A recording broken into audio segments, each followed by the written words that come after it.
Good day to our televiewers. I am Dalsa Montalban Hizon at ito ang Nego Talk, ang inyong makakasama sa mga usapin ukol sa negosyo. Hindi lahat ng negosyo ay nangangailangan ng malaking puhunan. Kailangan lamang ng isang pambihirang ideya upang ang dream business ay maisakatuparan. Dagdagan pa ng konting sipag at tiyaga, tiyak na aasenso ang inyong naisip na negosyo. At ganito ang kwento ng ating featured business ngayon na tila isang kandilang sumisindi mula ng maisip na itayo ang sariling candle factory. Sa 10,000 pesos na puhunan, RSJ Candle Factory ay nasimulan. Sa episode na ito, aalamin natin kung papaano nagsimula ang negosyong ito, papaano ito napaunlad, at aalamin din natin ang mga produktong kanilang inihahandog. At upang samahan tayong pag-usapan yan, we have with us the woman behind RSJ Candle Factory, Miss Solita Agustin. Hello po, Miss Solita. Hi, Miss Dalsa. Thank you for having us here in your show. Thank you also for your presence kasi talagang napaka-inspiring ng inyong kwento. Kanina ay nagkakwentuhan lang tayo and you told me how you started. Yeah. Ibahagi naman natin sa ating mga viewers because you started as a one-woman team. Yes. At nag-umpisa kayo sa 10,000 pesos. Ikwento nyo naman po sa amin ang umpisa ng inyong negosyo. Ang nagsimula po ang negosyo namin, katulad na kwento ko sa inyo kanina, lagi akong mayroong sideline.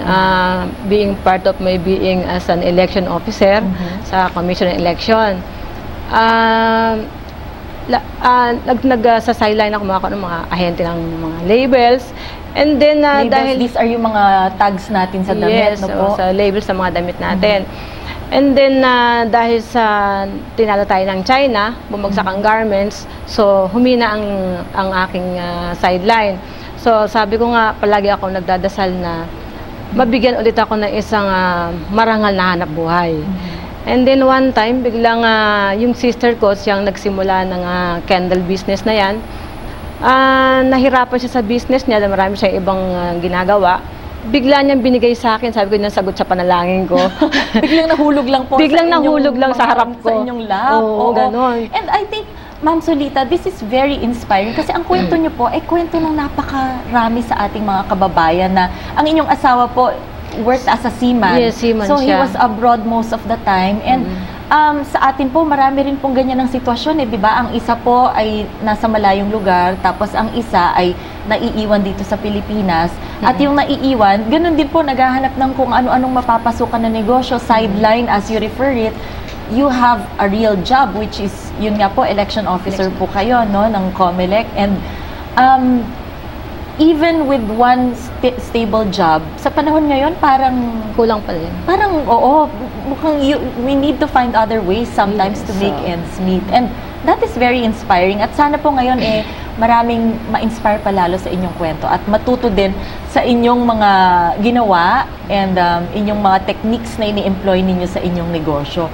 So, mabalik po tayo dun sa kwento nyo.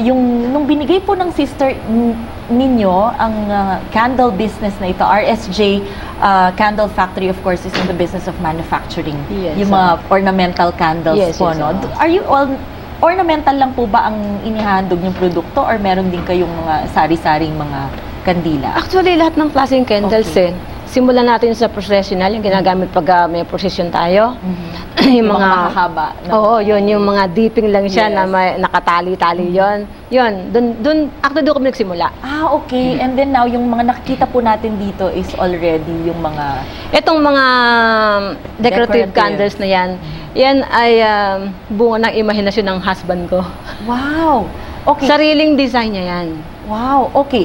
Bago po tayo mapunta dito sa...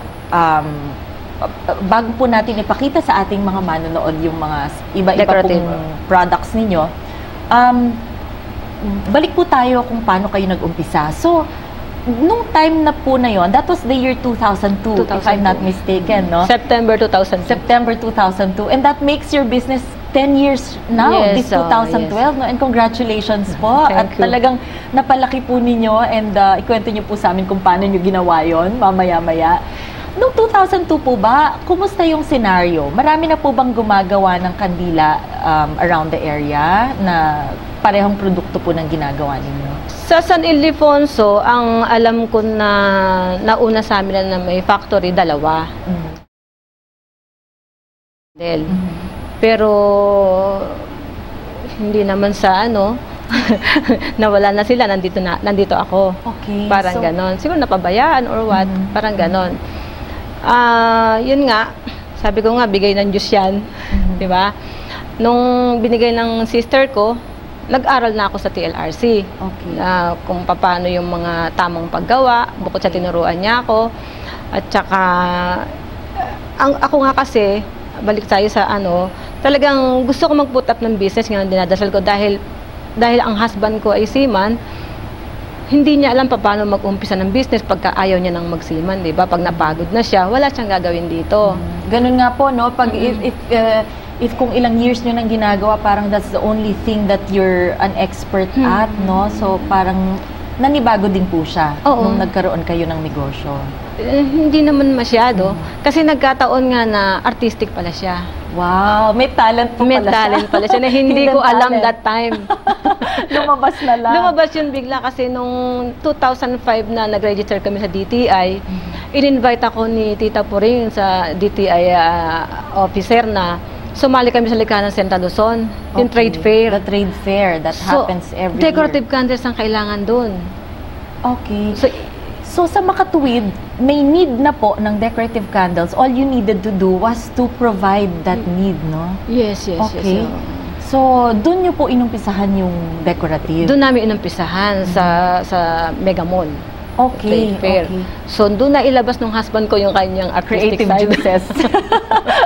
Hindi ko alam na marami pala siyang tinatago. Baka hilig niya. May hilig din po siya sa creativity and sa arts. Mahilig ko, So, perfect combination po kayo. How involved is he po sa negosyo, sa RSJ? Sa mga decorations siya talaga yun. Okay. So, hindi na po siya seaman ngayon? Seaman pa rin. Seaman pa rin po siya? Pero hindi siya katulad ng iba na 1 month vacation lang, aalis na. Dahil because of this business nga, tumatagal siya hanggang 5 months. Okay. Ganun. Lalo na pagkakamarami akong kailangan na gumagawa talaga siya ng madami, iniipon niya. So pag sumali ako ng trade fair, meron akong ibibigay. Tsaka sanay na yung mga tao pumupunta sa bahay namin, bumibili talaga ng mga decorative candles. Okay. So lagi ako meron stock sa bahay. Wow, napakaganda po ng kwento ninyo. So more of sa design side po siya, tapos kayo po? Ordinary candles kami. Yung ginagamit sa All Saints Day. Okay. You started po, this is one thing that's interesting about your story. Nag-upisa po kayo, one-woman team po kayo. Yes, one-woman team. As in, the whole process, kayo lang po yung Ako lang gumagawa, talaga. napupuyat kayo sa gabi. When did you decide na medyo mag-expand na dahil dumadami na yung order, kailangan nyo na mag-hire? 2004, that was 2004 na dumadami na yung mga customers namin, hindi ko nakakayanin. So, nag-hire na ako ng isang tao that time. Na ginagawa niya, pumapasok siya sa akin ng mga July, ganyan. For 2 months, papasok siya, ipunin niya yung mga products. Ini-stocks lang. Kasi meron siyang pinapasok ang ibang factory. So, parang nakikiamot lang ako ng oras niya. Parang ganon. And then, siguro, kasi maganda yung mini-maintain namin yung quality, bumabalik-balik yung mga customers namin. Kunwari, last year, itong year na to, dumadami, nadodoble, parang ganon. Kasi nakikita nila yung quality ng kandila. So, dumating na yung time na kinakailangan ko na talagang mag-hire ng sariling tao ko. Okay. Nasabi niyo po yung quality ng kandila niyo, yun ang binabalik-balikan ng customer niyo. And I guess that is one of the reasons why 10 years na ang tinagal ninyo sa negosyo. Even though nung pumasok kayo, hindi po kayo yung una. Parang medyo baguhan po kayo noong 2002, may dalawa nang nauna. Pero would that be the main reason kung bakit nagtagal ang RSJ? Sa tingin ko. Oo, kasi yun ang importante, kasi yung quality. Okay. When you say good quality candles, ano pong ibig sabihin nun? Pero bago niyo po sagutin yon, we will have to pause for a short break. Magbabalik po ang Nego Talk.